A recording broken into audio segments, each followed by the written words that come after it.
তো যুবকরা প্রস্তুত আছেন তো ইনশাআল্লাহ? যুবক ভাইরা একবার গর্জন দিয়ে বলেন তো মারহাবা।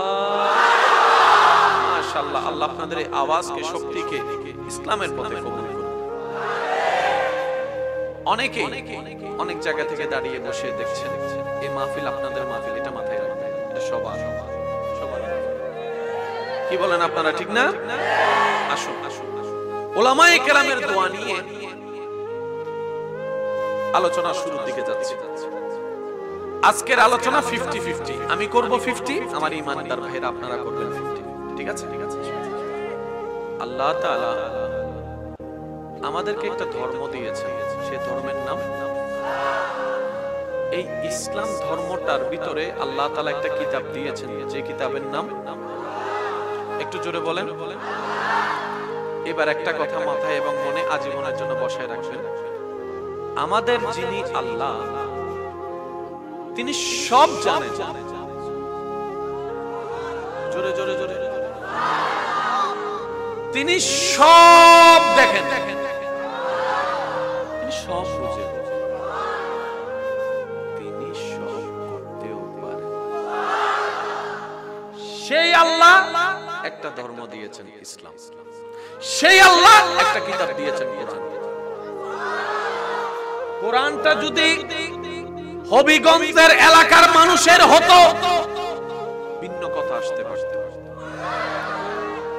যদি চট্টগ্রাম মানুষ কোরআনওয়ালা হতো, কোরআনের আবিষ্কারক হতো, ভিন্ন কথা আসতে পারত। কিন্তু কোরআন স্বয়ং আল্লাহ নিজেই কালাম করে দিয়েছেন, সুবহানাল্লাহ। আর আল্লাহ তাআলার প্রত্যেকটি কাজে কোনো না কোনো কারণ আছেই আছে। আমাদের বর্তমান যেটা প্রধান ইস্যু, ফিলিস্তিনের উপরে যে হামলা করা হচ্ছে, অনেক ভাইদের বোনদেরকে একটা বিশেষ মহল ব্রেন ওয়াশ করে তাদের দলে নিয়ে যাচ্ছে মুসলমান থেকে, এই কথা বলে যে ফিলিস্তিনের উপর যে অত্যাচার হচ্ছে, আল্লাহ যদি থাকতো আযাব দিচ্ছে না কেন? এটা কিন্তু ব্রেনে লাগার মতোই কথা। ছোট ছোট বাচ্চাদেরকে মেরে ফেলতেছে, কই আল্লাহ তো কই? আল্লাহ তো থাকলে তো বিচার করতো, আল্লাহ থাকলে তো আযাব দিত। দেখো দেখো, ফিলিস্তিনের উপর হত্যার উপর হত্যা হচ্ছে, কেউ তো কিছু বলছে না, তার মানে আল্লাহ বলতে কিছু নাই, তোমাদেরকে ভুল বোঝানো হয়েছে। সেজন্য আজকের এই মাহফিল থেকে উলামায়ে কেরামের দোয়া নিয়ে একটা বার্তা দিতে চাই। ফেরাউন যেদিন নিজেকে রব দাবি করেছিল, আল্লাহ চাইলে সেকেন্ডের আগে তাকে আজরাইলকে দিয়ে জান কবজ করে ফেলতে পারত। কথা বলেন ঠিক কি না? ফেরাউন যখন বলে আমি আল্লাহ, আনা রব্বুকুমুল আলা, আমার চাইতে বড় কোনো রব নেই, আমি খালেক, আমি আল্লাহ। আল্লাহ শুনেছেন, ফেরেশতা শুনেছেন। ফেরেশতা বলে মওলা, তুমি হুকুম দিলে এই বেয়াদবটাকে এখনই জান বের করব। আল্লাহ পাক বলে যে না, এখনো সময় আসে নাই। আল্লাহ নিজেকে খোদা দাবি করার পরও আল্লাহর জমিনে থাকার আল্লাহ সুযোগ করে দিয়েছেন, সুবহানাল্লাহ। নিজেকে খোদা দাবি করার পরও আল্লাহ খাবার বন্ধ করেন নাই, নিঃশ্বাস বন্ধ করেন নাই, পানি বন্ধ করেন নাই। দিনের পর দিন, দিনের পর দিন, দিনের পর দিন, দিনের পর দিন সুযোগ দিতেই আছে, সুযোগ দিতেই আছে। এবার সে নিজেকে আল্লাহ দাবি করতেই আছে, আল্লাহ সুযোগ দিতেই আছে। এখানে হলো কি ঘটনা, অনেকের ঈমান এখানে হার মেনে গিয়েছে। অনেকে বলে যে আল্লাহ থাকলে তো এটার বিচার করতো, আল্লাহ তো নাই, সেজন্য বিচারও হচ্ছে না। এখানে ঈমানদারের পরীক্ষা হয়ে গেল। অন্যদিকে আল্লাহ হচ্ছে রহিম ও রহমান, আল্লাহ খারাপ মানুষকেও সুযোগ দেয় ফিরে আসার জন্য তওবার মাধ্যমে। কথা বলেন ঠিক কি না? ফেরাউন যেন হাসরের ময়দানে বলতে না পারে, আল্লাহ আমি ভুল করছি, আরে বুঝার জন্য আমার একটু টাইম দিবা না? আমি ভুল করছি আর কি, তো তুমি আমাকে সাথে সাথে তুমি আমার মারিয়া ফেলছো, আমার একটু বুঝার টাইম দিবা না? তুমি আমার বুঝার টাইম দাও না, সেজন্য আমি বুঝতেও পারি নাই। এই কথা যেন বলতে না পারে, সেজন্য আল্লাহ তাআলা ফেরাউনকে বছরের পর বছর, বছরের পর বছর, বছরের পর বছর, যতই বেয়াদবি করছে রাজত্ব বাড়াই দিছে, যতই বেয়াদবি করছে শান বাড়াই দিছে, যতই বেয়াদবি করছে টাকা বাড়াই দিছে। সেই জন্য এটা বলে যে আমি তো আল্লাহ হয়ে গেছি, আমার টাকা বাইরে গেছে। আল্লাহ পাক বলে যে না, একদিন আসবে, জগৎ দেখবে স্রষ্টা কাকে বলে। ইন্টারনেট খুললে গুগল খুললেই আসল ঘটনা বের হয়ে যাচ্ছে। আসল আল্লাহকে দাবিদার কে ছিল, আসল আল্লাহ কে ছিল। ও আমার ইমানদার ভাই, মনে রাখবেন আজকে ফিলিস্তিনের উপর যা হচ্ছে আমাদের আল্লাহ সব দেখছেন। একদিন সময় মতো উপযুক্ত সময়ে আমার ফিলিস্তিনি ভাই বোনদের শরীর থেকে ঝরা এক একটা ফোঁটা রক্তের বিচার আমাদের আল্লাহ করবেই করবে। কথা বলেন ঠিক কিনা? কোন সার দেওয়া হবে? জোরে বলেন, কোন সার দেওয়া হবে? দ্বিতীয় নম্বর কথা, তারা মারতেছে কেন জানেন? মাইর খাওয়ার জন্য। ভাই একটু জোরে আওয়াজ দিতে হবে। তারা মাইর খাইতেছে, তারা মাইর দিতেছে মাইর খাওয়ার জন্য। আল্লাহ তাদের অপরাধের লেভেল বাড়ার সুযোগ দিচ্ছে। আসবে সময়, কিছু কথা আছে যেগুলা ভিতরে বলতে হয়, বাইরে নয়। তবে এতটুকু মনে রাখবেন, উলামায়ে কেরামের গবেষণায় দেখা যাচ্ছে এই ইহুদি জাতি অতি শীঘ্রই লাঞ্ছনার মালা গলায় পরবে পরবে পরবে পরবে। কথা বলেন ঠিক কিনা? এবার শিক্ষিত সমাজের আমি একটু মনোযোগ আকর্ষণ করব। কষ্ট হবে না তো? কিছুদিন আগে একটা ফুটবল খেলা হয়েছে না? হয় না? কি কি ও খাইছে এর উল্টা। এইসব ঠিক কইছে কারা জানেননি? যারা জিতছে হেরা। আচ্ছা, এই খেলা সবাই মিলে দেখছেন। নেপালের খেলা হইলে দেখতেন? নেপালের সাথে খেলা হইলে দেখতেন কেন? একটু দল হইল, দল হলো, এই দলের সাথে তো খেলা জমে না। খেলা হতে হবে বাগে মহিষে লড়াই। খেলা হতে হবে বাগে মহিষে লড়াই। এখন যদি দেখেন হাতির সাথে ইন্দুরে ঝগড়া করে, দেখার আগ্রহ নেই। কথা বলতে হবে, কথা বলতে হবে, ঠিক না? যদি দেখেন যে হাতি আর বাঘ, দেখ এটা জম্মু। এবার আমি আপনাদেরকে প্রশ্ন করবো, আপনার উত্তর দিবেন। দুনিয়াবি ক্ষেত্রে কোন দেশ বেশি শক্তিশালী, ফিলিস্তিন নাকি ইসরায়েল? আবেগ দিয়ে কথা বলেন না, বুঝে কথা বলেন। দুনিয়াবি ভাবে কোন দেশ বেশি শক্তিশালী? টাকার ক্ষেত্রে, ডলারের ক্ষেত্রে, পরিপার্শ্বিক দেশের সাপোর্ট হিসেবে, তারপরে আপনার বোমার ক্ষেত্রে, ড্রোনের ক্ষেত্রে, একটু সবাই মিলে বলেন না। ড্রোনের ক্ষেত্রে, মিসাইলের ক্ষেত্রে, প্রশাসনিক ক্ষেত্রে, বিভিন্ন দেশের সাথে সম্পর্ক ঠিক রাখার ক্ষেত্রে, অর্থনৈতিক ক্ষেত্রে, সামাজিক ক্ষেত্রে, সব দিক দিয়ে শক্তিশালী ইসরায়েল। ভাবেন, কথাটা একটু ভাববেন। এবং তাকে সাপোর্ট দেনেওয়ালা অনেক দেশ। পক্ষান্তরে ফিলিস্তিন দুর্বল আর দুর্বল। খাবার নাই, পানি নাই, চিকিৎসা নাই, রোড নাই, বোমা নাই, এই নাই, সেই নাই, সাপোর্টার নাই, কিচ্ছু নাই। কিচ্ছু না থাকার পরেও আজকে বছরের পর বছর এই ইসরায়েলিরা ফিলিস্তিনের উপরে 40, 30, 50 বছর হামলা করার পরও ফিলিস্তিনিদেরকে এখনো দমাইতে পারে নাই। কথা বলেন ঠিক কিনা? একটু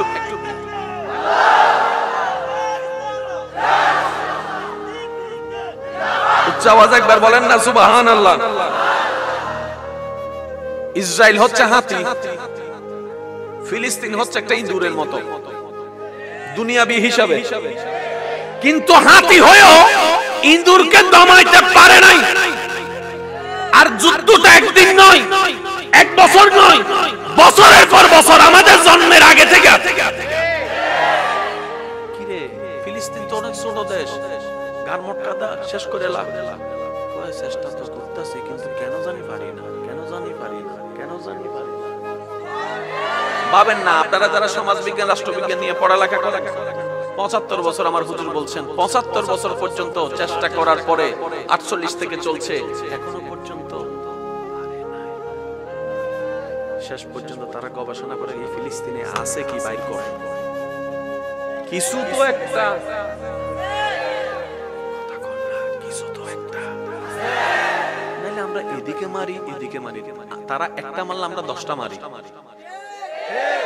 তাদের ডলার হচ্ছে 1000 টাকা, আমাদের ডলার হচ্ছে 1 কোটি টাকা। সব দিক দিয়ে আমরা সত্যি পারি না, পারি না, পারি না। কিছু আছে। শেষ পর্যন্ত তাদের ধর্মগুরুরা গবেষণা করে দেখে এই ফিলিস্তিন হচ্ছে সেই স্থান যেটার সম্পর্কে নবীর হাদিসের মধ্যে ঘোষণা পাওয়া যায়।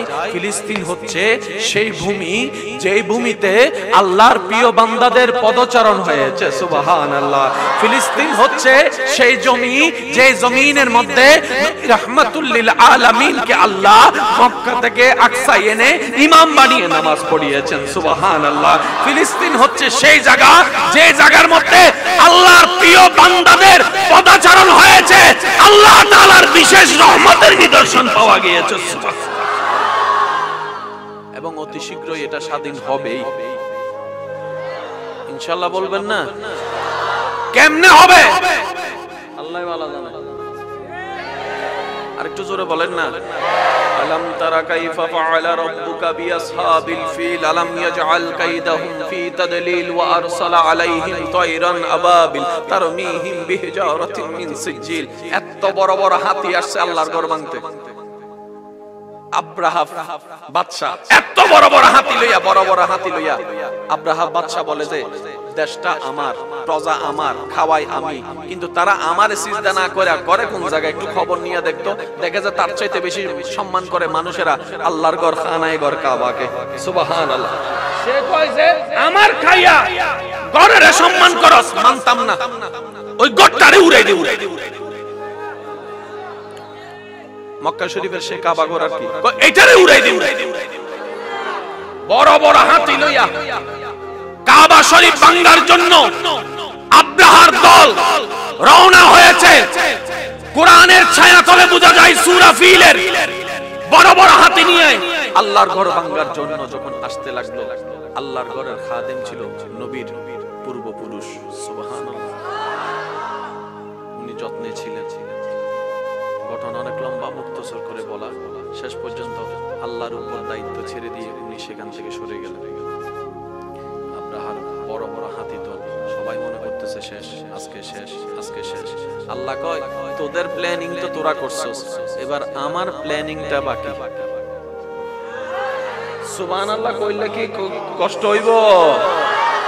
আল্লাহ বলে যে তোমাদের প্ল্যানিং আলাদা, আমি রবের প্ল্যানিং আলাদা। এবার সকাল যখন হয়ে গেল, আল্লাহ তাআলা আলাম তারা কাইফা ফাআলা রাব্বুকা বিআসহাবিল ফিল আলাম ইয়াজআল কাইদাহুম ফি তাদলিল ওয়া আরসালা আলাইহিম তায়রান আবাবিল। আল্লাহর ঘর ভাঙার জন্য আব্রাহা বাদশা বিশাল বিশাল হাতি নিয়ে আসলো আল্লাহর ঘরের বিপক্ষে। আল্লাহর পক্ষ থেকে আল্লাহর হুকুমে যুদ্ধ করার জন্য কোন বিশাল হাতি আসে নাই, বিশাল কুমির আসে নাই, বিশাল দানব আসে নাই। আল্লাহ ছোট্ট ছোট্ট পাখি পাঠিয়ে দিয়েছে, ছোট্ট ছোট্ট পাথর দিয়ে। বলেন সুবহান। পাথর ফেলছে, ঢুকছে, সব বাইর করে নিছে। আল্লাহর পক্ষে আসছে কি? ছোট ছোট পাখি কোন নাই, যখন আল্লাহর পক্ষে আসছে কি? আর আল্লাহর বিপক্ষে আসছে বড় বড়। আমগো সিডাঙ্গের ভাষা একটা কথা আছে, ক মশা মারি বেলা হামা লাগে না বেড়া। মশা মারতে হামান কিত্তুরে, মশা মারতে কামানের দরকার কি?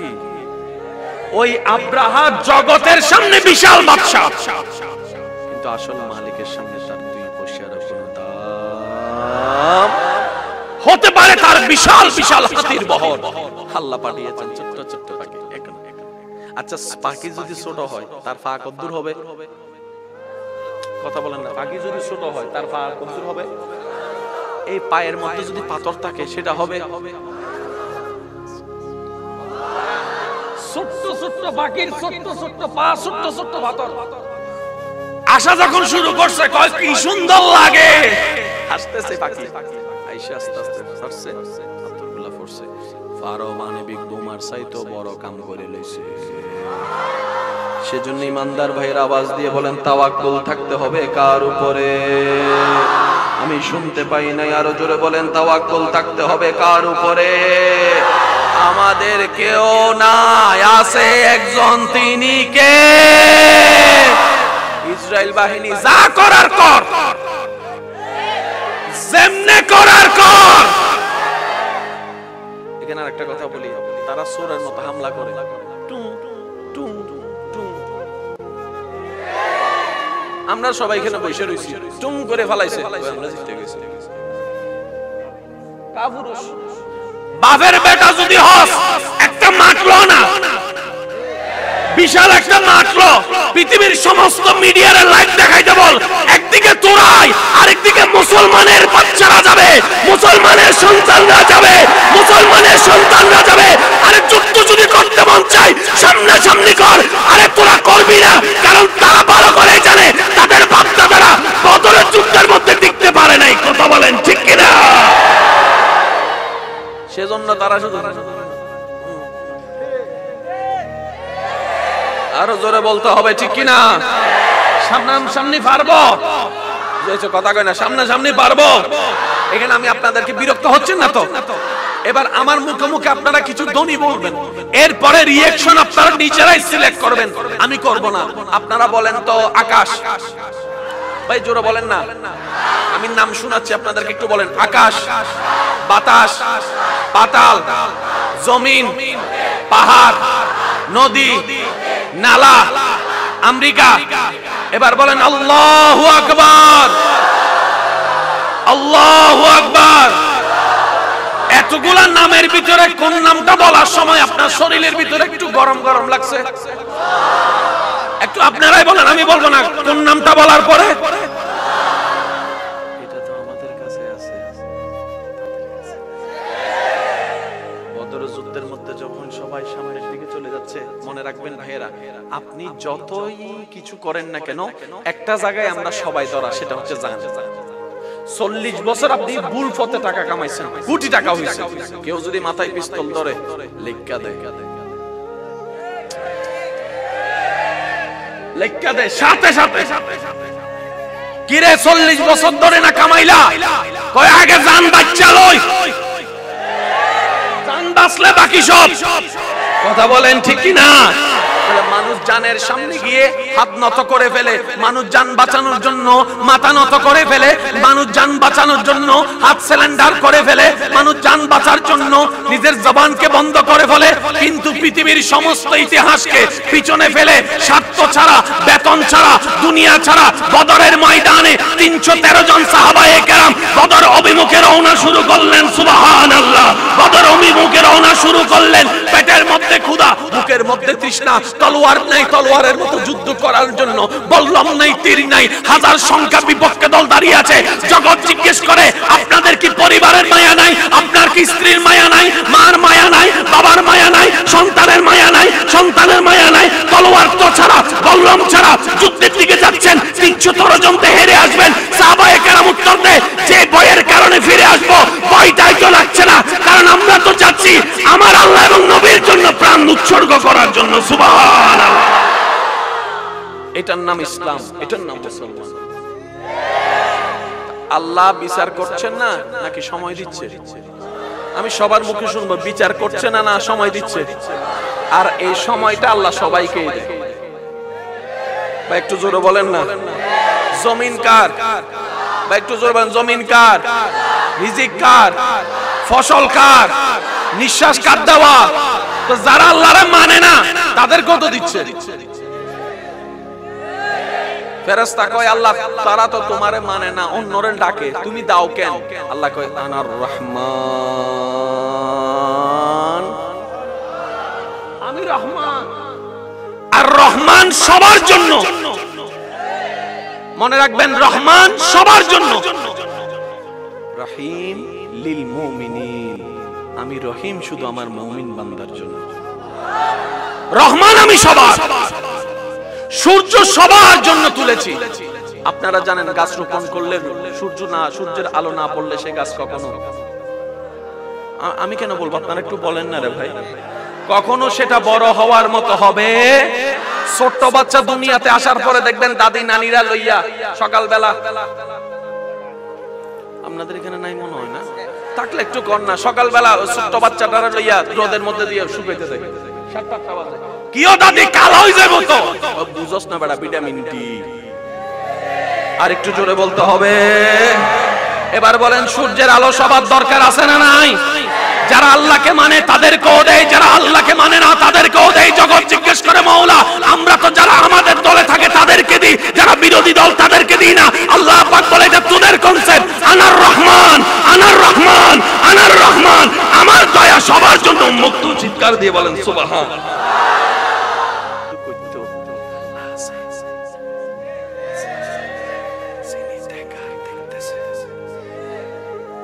টাইম হইয়া লোক, টাইম হইলেই আমার ভাই বলতেছে ছাড় দেন, ছেড়ে দেন। আল্লাহ আমাদের সবার ঈমান হেফাজত করুন। আর একটু জোরে বলবেন না ভাইয়া? আল্লাহ আমাদের সবাইকে মরণ পর্যন্ত ঈমান এবং ইজ্জত নিয়ে বসবাস করার তৌফিক দান করুন। এবার ঈমানদার ভাইয়েরা একটু খেয়াল করবেন, আমাদের একজন স্রষ্টা আছে, তিনি কে? আল্লাহ।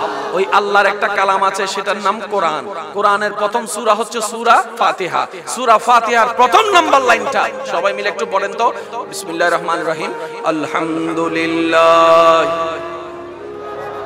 মাশাআল্লাহ, মাশাআল্লাহ, আরেকবার আরেকবার, আলহামদুলিল্লাহ। মাশাআল্লাহ, আরেকবার, শেষবারের মতো, আলহামদুলিল্লাহি রাব্বিল। একবার বলেন সুবহানাল্লাহ। আল্লাহ তাআলা পৃথিবীর শ্রেষ্ঠ দামি কিতাব কোরআনুল কারীম সূরা ফাতিহা দিয়ে শুরু করেছেন। সূরা ফাতিহার মধ্যে প্রথম লাইন আল্লাহ দিয়েছেন চারটা শব্দ, আলহামদুলিল্লাহ রাব্বিল আলামিন। মাইকের আওয়াজ এই মুহূর্তে যত দূর যাচ্ছে, যে যেখান থেকে শুনতে পাচ্ছেন, গভীর মনোযোগ। আল্লাহ তাআলা শুরু করছেন আলহামদুলিল্লাহি রাব্বিল আলামিন, যার মূল অর্থ হচ্ছে সমস্ত প্রশংসা আল্লাহর জন্য। কে আল্লাহ? যিনি আলামিনের পালন কর্তা। আর একটু জোরে বলবেন না সুবহানাল্লাহ? কেন এই কথাটা তুলছি? শুধু আমার যুবক ভাইদের একটু মনোযোগ চাচ্ছি, কারণ এই যুবকরা এই এলাকার ভবিষ্যৎ নয়। আল্লাহ চাইলে এগুলো ইসলামেরও একজন খাদেম হয়ে যেতে পারে, ভবিষ্যৎ হয়ে যেতে পারে, ঠিক কি না? পৃথিবীর বুকে যত রোগ আছে, সবচেয়ে একটা মারাত্মক রোগের নাম কি জানেন? ক্যান্সার। কি? ক্যান্সারের চাইতে বড় মারাত্মক রোগের নাম হচ্ছে ডিপ্রেশন। জোরে জোরে জোরে জোরে জোরে। ক্যান্সার সবার হয় না, ডায়াবেটিস সবার হয় না, স্ট্রোক সবার হয় না, কিন্তু ডিপ্রেশন। কথা বলেন না, কথা বলেন, কথা বলেন। যে ছেলেটাকে দেখতেছেন, ওই যে সেকা খাইছে, কথা কয় না, কথা কয় না, আরো জোরে কর না, ঠিক কিনা? ওই যে সেকা খাইয়া বাঁকা হয়ে গেছে গা, ল্যাং খাইয়া ফইরা গেছে, বাস চলে গেছে গাজার তলে।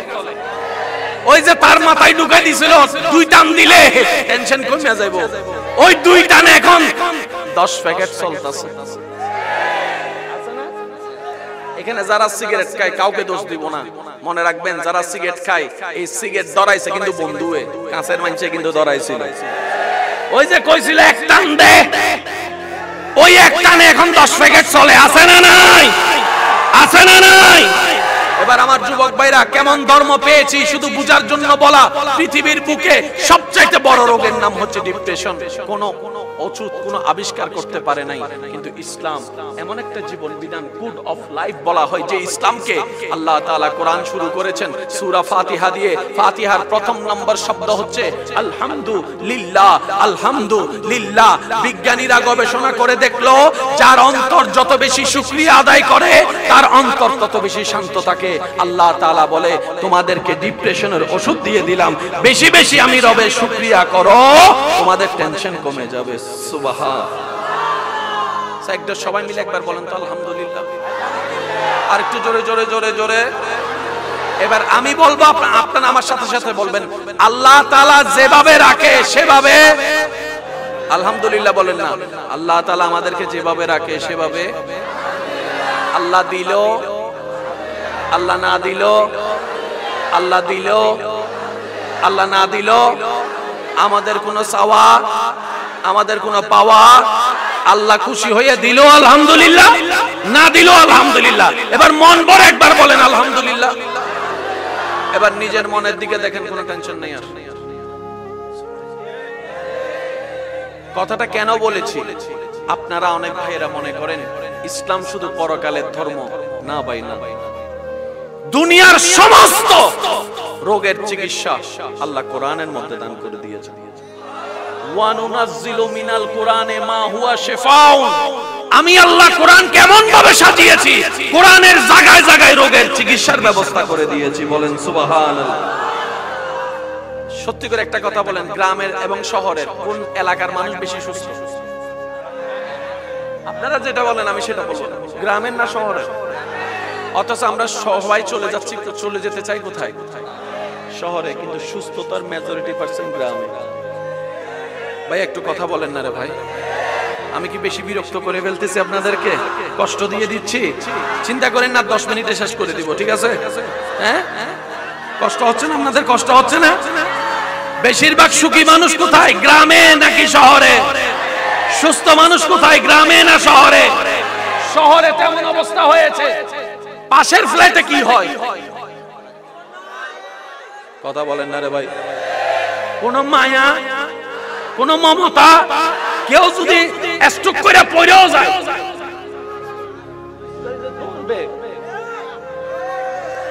কই এই টাইম আসেনি, আমরা বিজি মানুষ। এবার আপনারা সুস্থ কেন জানেন? বেশিরভাগ গ্রামের মানুষ। এটাও ইসলামের মধ্যে ফর্মুলা দেওয়া আছে। আর একটু জোরে বলতে হবে না? শহর এলাকায় গেলে দেখবেন দাদা দাদা নানা বুড়া বয়সে যারা আছে, মিডিয়াম বয়সে যারা আছে, সকাল সকাল উঠা জোরে জোরে ঘটনা, ঠিক না? ও দাদা কি করো? জগিং করি, জগিং জগিং। কেডা কইছে? বলেন না, ঠিক কি না? কেন? তুমি তো ঘামে লাইছো, পুরো শরীর তো তোমার ঘেমে গিয়েছে। এটার জন্যই তো জগিং করছি। দেখছস নি নাতি কাণ্ড? এসি লাগাইছি করে যেন ঘাম না আসে।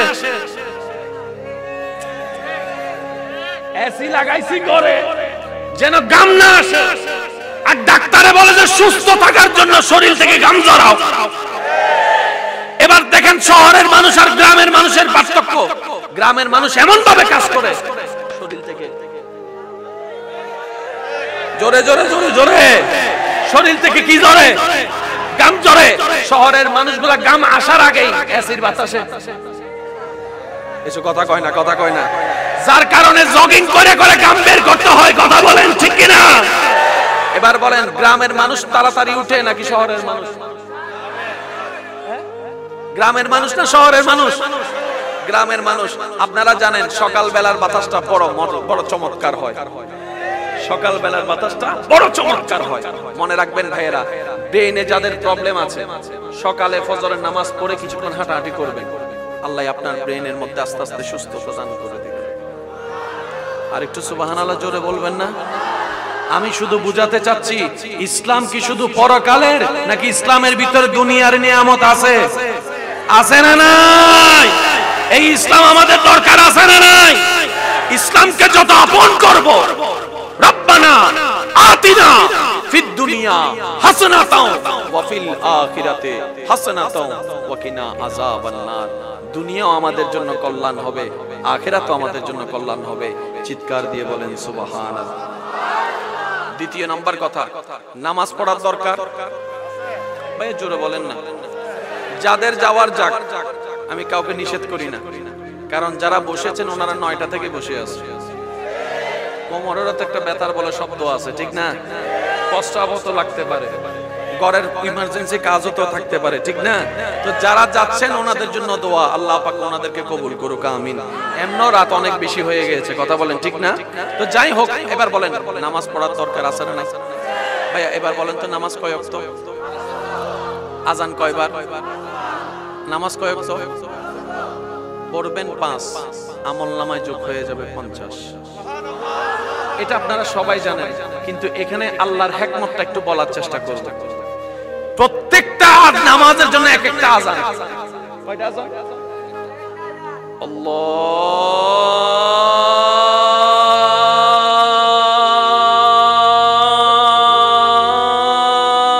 আল্লাহু আকবার, আল্লাহু আকবার। আর একটু জোরে বলা যাবে? এই আযান সবাই আমরা জানি।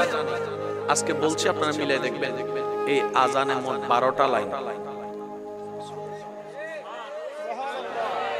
আযানে আল্লাহ সর্বমোট 12টা লাইন রেখেছে। আল্লাহ 12 লাইন কেন? এই নামাজের আযানের যে 12 লাইন, 12 মাসে নামাজ ফরজ। এবার আযানকে যদি শব্দ দিয়ে আপনি আলাদা করেন, আল্লাহু আকবার, আল্লাহু আকবার, আশহাদু, এভাবে যদি ভাগ করেন, পুরো আযানে মোট 50টা শব্দ পাবেন। সুবহানাল্লাহ, জোরে বলেন না রে ভাই। 50টা শব্দ পাবেন, তার মানে পড়বেন 5, পাবেন 50। এবার সবচেয়ে মজার বিষয় দেখেন, আলিফ থেকে ইয়া পর্যন্ত হরফ আছে না নাই? 29-30 আছে না নাই? আযানের মধ্যে আল্লাহ সর্বমোট 17টা হরফ ব্যবহার করেছে। কয় হরফ ভাই? জোরে বলেন না, কয় হরফ? এবার আমি আপনাদেরকে প্রশ্ন করি, আপনারা উত্তর দেন। ফজরের ফরজ নামাজ কয় রাকাত? যোহরের 4-2, আসরের 4 রাকাত, 6-4, মাগরিবের 3 রাকাত, 10-3, এশারের 4 রাকাত, 13 আর 4, 17 হরফ দিয়ে আযান। নামাজের ফরজ হচ্ছে 17। আর একটু জোরে বলা যাবে? এবার দেখেন, নামাজ আযান শুরু হয় কি দিয়ে? আল্লাহু আকবার। আল্লাহু আকবার শুরু হয় আল্লাহ দিয়ে। এবং আযান শেষ হচ্ছে কি দেখেন, লা ইলাহা ইল্লাল্লাহ, শুরু আল্লাহ দিয়ে, শেষও আল্লাহ দিয়ে। আর একটু জোরে বলা যাবে? সুবহানাল্লাহ। কিন্তু এখানে আমি উলামায়ে কেরামের দোয়া নিয়ে শিক্ষিত সমাজের কাছে একটা প্রশ্ন রাখতে চাই। সব জায়গায় আল্লাহ নিজের সাথে নবীর নাম রেখেছেন, লা ইলাহা ইল্লাল্লাহ মুহাম্মাদুর রাসূলুল্লাহ, আতিউল্লাহ ওয়া আতিউর রাসূল, আশহাদু আন লা ইলাহা ইল্লাল্লাহ ওয়া আশহাদু আন্না মুহাম্মাদান আবদুহু ওয়া রাসূলুহু। সব জায়গায় এক জায়গায়। কিন্তু আযানের সময় আল্লাহ নবীর নাম আলাদা করে দিয়েছেন। আশহাদু আন লা ইলাহা ইল্লাল্লাহ আল্লাহর নাম, আশহাদু আন্না মুহাম্মাদার রাসূলুল্লাহ নবীর নাম আলাদা আলাদা। ও ভাই, কিভাবে বুঝাই আপনাদেরকে? ইসলামটাকে বুকে ধারণ করেন, ওয়াল্লাহি যে কোনো জায়গায় গিয়ে আপনি মাথা উঁচু করেই আসতে পারবেন। চিৎকার দিয়ে বলেন সুবহানাল্লাহ। আপনাকে মাথা নিচু করতে হবে না। ইসলামকে দিয়ে আপনি যে কোনো প্রশ্ন করেন। এখানে সায়েন্সের ছাত্র আছে, কমার্সের ছাত্র আছে, ফিজিক্সের ছাত্র আছে, আপনার রাষ্ট্রবিজ্ঞানের ছাত্র আছে, প্রত্যেকটা সাবজেক্ট ইসলামের ভিতরে আছে। সুবহানাল্লাহ বলবেন। কিছুদিন আগে শ্রীলঙ্কা দেওলিয়া হয়েছে কি হয় নাই? ভাইয়া জোরে বলেন না, হয়েছে কি হয় নাই? শ্রীলঙ্কা দেওলিয়া হওয়ার পিছনে সবচেয়ে বড় কারণ ছিল সুদ। আর একটু জোরে বলেন না কি? ইসলাম 1450 বছর আগে এই সুদকে হারাম করে দিয়েছে। আপনাদের এলাকায় অনেক সুদের সাথে আছে না নাই? সুদের মধ্যে কোনো লাভ আছে? সুদের মধ্যে কোনো কল্যাণ আছে? প্রথম সপ্তাহে মনে হয় সপ্তাহে 100 টাকা, এটা তো ব্যাপার না, দিয়ে দিবেন। একবার লাগিয়া গেলে 100 টাকাও দেওয়ার আর কোনো সুযোগ থাকে? জোরে বলেন না, সুযোগ থাকে? সেজন্য বলতে চাই, ইসলাম হচ্ছে এমন একটা সংবিধান ভাই, নিবেন যত আপন করে, ইসলাম আপনাকে সাজাই দিবে। চিৎকার দিয়ে বলেন সুবহানাল্লাহ। মন খুলে একবার বলেন না সুবহানাল্লাহ। এবার উম্মত বলে, ইয়া রাসূলুল্লাহ আমার তো 1 টাকাও নাই, আমি কি করব? নবী বলে যে ইটটা আগায় দাও। মসজিদ বানানোর সময় ইটটা আগায় দাও, সিমেন্টের বস্তাটা আগায় দাও, ঘরের থেকে একটু পানির লাইন এনে দাও, মিস্ত্রিকে একটু খাওয়াই দাও, মসজিদ কেন্দ্রিক যাই করবা, জান্নাতে তোমার জন্য আল্লাহ ঘর বানাবে। এখানে অনেক মানুষ আছে স্বপ্ন দেখে, ইস আমরাও যদি এরকম একটা মাহফিল করতে পারতাম। অনেকের স্বপ্ন আছে যে আমরাও যদি এরকম একটা কমিটি বানাই মাহফিল করতে পারতাম আমাদের একটা। কারণ আজকে আমাদের আপনাদের জন্য মাহফিল, কিন্তু কমিটির ছেলেদের জন্য, এলাকার ছেলেদের জন্য আজকে এটা ঈদের দিনের মতো। আমি আস্তে আস্তে যতটুকু দেখলাম সবার চেহারার মধ্যে একটা আনন্দ ভাব, একটা ঈদের মতো আমেজ। অনেক ছেলেরা মনে ভাত পর্যন্ত খায় নাই, সকাল থেকে দৌড়াইতেছে আর দৌড়াইতেছে। আরেকটু আওয়াজ দিয়ে বলেন ঠিক কিনা? তো এই মাহফিল করবেন, কিন্তু সামর্থ্য তো নাই। যেখানেই মাহফিল হবে শরীক হয়ে যাবে। আপনার টাকা যেটা দিয়েছেন 5 টাকা, মারহাবা হয়তো মাইকে বলবে না, কিন্তু আপনার রবের কাছে সেটা লেখা হয়ে যাবে। এই মাহফিল করে যতটুকু সওয়াব ওনারা পেয়েছেন, আপনারা এসে ঠিক অতটুকু সওয়াব পেয়েছেন। এবার আওয়াজ দিয়ে বলুন তো, দেনেওয়ালাকে। আর একটু জোরে বলেন না, দেনেওয়ালাকে। আর আল্লাহর ভান্ডারে কমতি বলে কোন শব্দ, উনি দিতেই জানেন আর দিতেই জানেন, উনি গানি, উনি ধনী, ওনার চাইতে বড় দেনেওয়ালার কেউ। তো যেখানেই মাহফিল হবে বালক উপদেশ দিয়ে সহযোগিতা করবে। অনেকে বলে এগুলা করে কি, তো এগুলা করে কি লাভ? সবচেয়ে বড় লাভ একটা দেখাই। এখানে যারা 3 ঘন্টা বসেছিলেন, এই 3 ঘন্টার ভিতর কোনো গুনাহ হইছে? বা একটু জোরে বলেন না। 3 ঘন্টার ভিতর কোনো গুনার কাজ হইছে? কাউরে মারার সুযোগ হইছে? গাঞ্জা খাওয়ার টাইম হইছে? তারপরে কি সুটকা খাওয়ার টাইম হইছে? ইফতিজিং করার টাইম হইছে? গার্লফ্রেন্ড কে কল দেওয়ার টাইম পাইছেন? অন্তত 3টা ঘন্টাই মাহফিলের কারণে আপনি গুনাহ থেকে বেঁচেছিলেন। এবার বলেন লাভ না লস? আরো জোরে বলেন লাভ না লস? সেজন্য যেখানেই মাহফিল দেখবেন সহযোগিতা করার চেষ্টা করবেন। আল্লাহ আমাদের সকলের হাজিরিকে কবুল করুক, আমিন। যে 2-1 জন আমাকে ভালোবাসেন, আবদার করে একটা কথা বলবো, ভাই জীবনে যাই কিছু করেন, ওই ফেম ফ্রিতে যাইয়েন না। এই প্রেম ফ্রিতে যে গেছে, হয়তো আগে জীবন নষ্ট হয়েছে, না তো বিয়ের পরে জীবন নষ্ট হয়ে গেছে। এরকম অনেক আছে না নাই? হয়তো 1000-1-2 জন পাবেন মোটামুটি বালা আছে, তাও কতদিন থাকবো? কতদিন থাকবো? মা বাবার চেহারায় আপনি কান্না এনেছেন, আপনার চেহারায় কখনো হাসি ফুটবে না। হাসি ফুটবে? কখনো ফুটবে? সেজন্য মনে রাখবেন, মা বাবাকে খুশি করায় কাজ করতে হবে। আমরা যখন কি জানি বলে, আমার হুজুর এখানে বসা, হয়তো বিয়ের আগে বউয়ের চেহারা পর্যন্ত ভালো করে দেখে না। মা কইছে এটা রাইন না। আমার দাদাদের সংসার কখনো ভাঙে নাই, ভাঙছে নি সংসার, কিন্তু নাতিদের সংসার দেখেন বাঙ্গার পর বাঙ্গা, বাঙ্গার বাঙ্গা। কেন? আমরা ইসলাম থেকে দূরে সরে যাচ্ছি। কথা বলেন ঠিক কিনা? আর একটু জোরে বলেন ঠিক কিনা? আপনাদের কি বেশি কষ্ট হয়ে যাচ্ছে? আপনাদের কি বেশি কষ্ট হয়ে যাচ্ছে? একটা নাতে রাসূল আমার সাথে সাথে পড়তে পারবেন সবাই মিলে? সবাই মিলে পারেন দেখি। জন্ম আমার নবীর যুগে হলে কেমন হতো, জন্ম আমার নবীর যুগে হলে কেমন হতো, দুনয়নে রাসূল পাক দেখিলে কেমন হতো,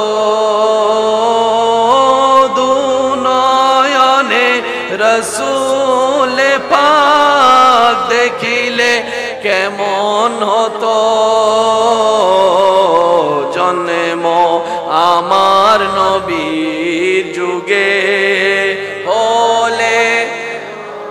মাশাআল্লাহ, একটু জোরে। জন্ম আমার নবীর যুগে আসতো বেশে হযরতে বিলালের মধুর আযান, যেই আজানে ছিল এমন প্রেম মুগ্ধ রহমান, দয়াল নবীর পিছে নামাজ পড়লে কেমন হতো। সবাই মিলে।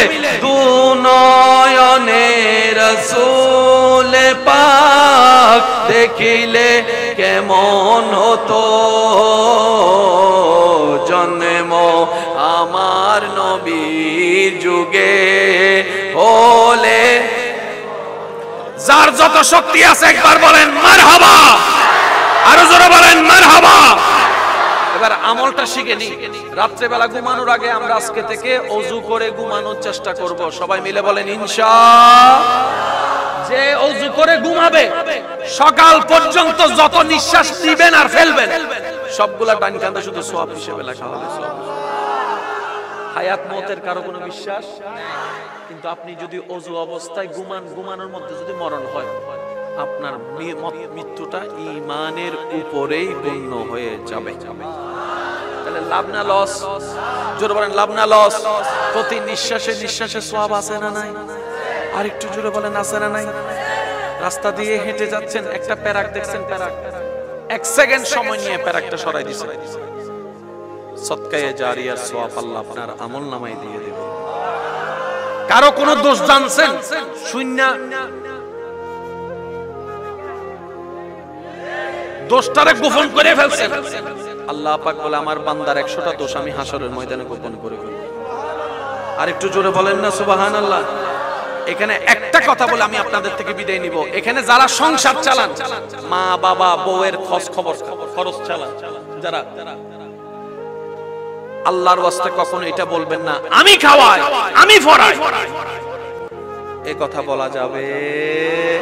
মনে রাখেন কারোটা কেউ খাই না, যার যার রিজিক একটা শেষে খায়। আর একটু জোরে বলেন না রে ভাই, ঠিক কি না? বউ জামাইটা খায় না, জামাই বউটা খায় না, সন্তান মা বাবার টাকায় না, মা বাবা সন্তানের টাকায় না, যার রিজিকে যেটা সে সেটাই খায়। এবার আসেন, আপনি বলবেন হুজুর টাকা আমি কামাই, তাহলে তা আমি আনি বাজার করে তারা খায়। আমি বললাম ভাই ভুল করছেন, আপনার বউয়ের রিজিক আল্লাহ আপনাকে দিয়ে দিচ্ছে, আপনার মার রিজিক আল্লাহ আপনাকে দিয়ে দিচ্ছে, আপনার বাবার রিজিক আল্লাহ আপনাকে দিয়ে দিচ্ছে। সুবহানাল্লাহ। এবার 5 জনের পরিবারে সংসারে খরচ লাগে 20,000 টাকা, মা বাপ যদি মরে যায় এখন আছে কয়জন? জোরে বলেন না কয়জন? তাহলে 20,000 টাকা দিয়ে আগে চলতো যেরকম, এখন কিছু টাকা বাঁচার কথা না? মা বাপ মরার পরে দেখবেন যে টাকা খুঁজে পাবেন। যাদের মা বাপ নাই জিজ্ঞেস করেন, খরচ কিন্তু ঠিকই, কিন্তু মা বাবার যেটা খরচ হইতো এটা দান নাই, ওইটা তো সেভিং হওয়ার দরকার ছিল। আল্লাহ বলে যে না, তোর মাটা তোর মার সাথে নিয়ে আসছে। সুবহানাল্লাহ কইতে না? তোর বাবারটা তোর বাবা নিয়ে আসছে, তোর মাটা তোর মা নিয়ে আসছে, কারোটা কেউ খায় না। আমি আল্লাহই রাজ্জাক, সবাইকে আমিই খাওয়াই, আমিই খাওয়াই, আমিই খাওয়াই। চিৎকার দিয়ে বলেন সুবহানাল্লাহ। তো কি বলবেন? আল্লাহ আমার বউটার সেবা যে তুমি আমাকে দিয়ে করাচ্ছ, স্বামীর সেবা যে আমাকে দিয়ে করাচ্ছ, মা বাবার সেবা যে আমাকে করতে দিয়েছো, তোমার দরবারে শুকরিয়া, তোমার দরবারে শুকরিয়া, তোমার দরবারে শুকরিয়া। রব যখন দেখবে আপনার জীবনে লাইন শাকাতুম পাওয়া গিয়েছে, আল্লাহ সাথে সাথে লা যিদান্নাকুম বলে আপনার রিজিক বাড়াই দিবে। বলেন না সুবহানাল্লাহ? আর একটু জোরে বলেন সুবহানাল্লাহ। জান্নাত পাওয়া কঠিন নয়, শেষ কথা, জান্নাত পাওয়া কঠিন নয়। দীপ্ত কণ্ঠে উলামায়ে কেরামের দোয়া নিয়ে বলছি, অনেক মুরব্বিরা এখানে আছেন, জান্নাত পাওয়া কঠিন নয়।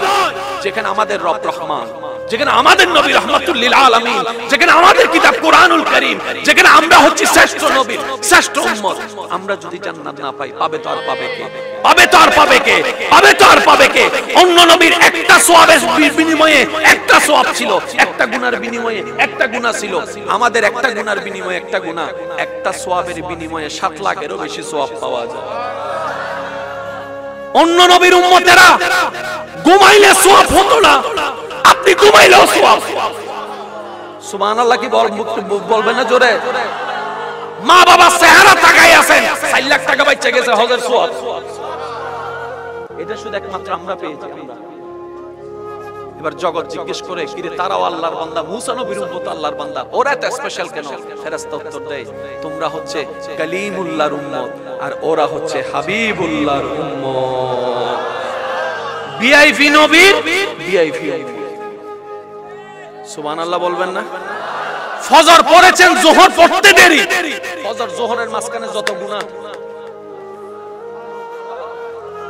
ভাই আর একটু জোরে বলেন না সুবহানাল্লাহ। যোহর পরে আসর পড়ার নিয়ত করেছেন, আসর এখনো পড়েন নাই, ওয়াক্ত হয় নাই, ডান কাঁধের ফেরেশতা সব লিখতে থাকবে শুধু নিয়ত করার কারণে। আসর পড়ার সাথে সাথে যোহর আসরের গুনাহ সব না। আচ্ছা এবার বলেন, 5 ওয়াক্ত নামাজ পড়লে তার আর গুনাহ হওয়ার লেখার সুযোগ আছে? এরপরও যে নামাজ পড়ি না, দোষ আল্লাহর না, দোষ নবীর? দোষ নবীর না, না না, দোষ ইসলামের, ইসলামের। এবার আওয়াজ দিয়ে বলেন তো দোষ কাদের? এই আওয়াজ ছোট হয়ে গেছে কিন্তু জোরে কোন, দোষ কাদের? ব্যর্থতা কাদের? নিজের পায়ে আমরা নিজেরাই কুড়াল মারি। অনেক সময় দেখবেন জায়গার মধ্যে দেওয়াল তুলতে যায় 1 ইঞ্চি ঢুকে জায়গা, এমনি ঢুকে যায়। কিতারে তুই তো আমার জায়গায় ভুল হয়ে গেছে সরি তো দেওয়াল তো তুলে লইছে এখন তার ভাঙা যাইতো না আপনি কত বড় বোকামি করছেন জানেন এবার টোটাল অঙ্ক মিলান বাপের সম্পদ কামাই নিজের জন্য না সন্তানের জন্য ভাই আওয়াজটা একটু বড় করে দেন যারা শিখতে চান বাবা সন্তান সম্পদ কামাই কি নিজের জন্য না সন্তানের জন্য দাদা নানা সম্পদ জোড়াই কি নিজের জন্য না নাতিদের জন্য আপনি তো চলে যাচ্ছেন পরবর্তী প্রজন্ম তো থাকবে তখন আল্লাহ তাআলা আপনাদের সন্তান থেকে নাতি থেকে ওই সম্পদ নিয়ে নেবে কথা বুঝেন না মনে হয় গর্ত করবেন অন্যের জন্য পড়বেন সেই গর্ত হয়তো আপনি নয়তো আপনার সন্তান নয়তো আপনার নাতি আপনার এলাকায় আমি কিন্তু আসি নাই কিন্তু আমি বলছি মিলান এমন অনেকজন আছে যার দাদা বাবা তেমন টাকাওয়ালা ছিল না কিন্তু নাতিদের আমলে আইসা আছে আছে আছে আছে এবার তারে যাই প্রশ্ন করেন কি তারে তোর বাপও গরিব দাদাও গরিব তুই গলি কেমনে কই কেমনে কেমনে কেমনে আল্লাহ কই কেমনে কেমনে না তোর দাদা যে সম্পত্তি হারাইছিল এগুলো আমি তোর মধ্যে দান করে দিছি আল্লাহ কখনো কাউকে বঞ্চিত করে না আমি যদি অন্যেরটা খাই আমার ছেলে মেয়ে অন্যরা খাবেই খাবে এবার বাপ হয়ে যদি আপনি পছন্দ করেন আমার ছেলে মেয়ে অপমান হোক তাহলে তার কিছু বলার নেই করার নেই সেজন্য ইসলাম কত সুন্দর দিয়েছেন অন্যকে সাহায্য করো আল্লাহ তোমাকে সাহায্য করবে সুবহানাল্লাহ অন্যের বিপদ দূর করো আল্লাহ তোমার বিপদ দূর করবে অন্যের ইজ্জত হেফাজত করো আল্লাহ তোমার ইজ্জতকে হেফাজত রাখবে আল্লাহ আমাদের সবাইকে কবুল করুক আমিন এই তো দাঁড়াই আমরা নবীকে সালাম দিব ইয়া নবী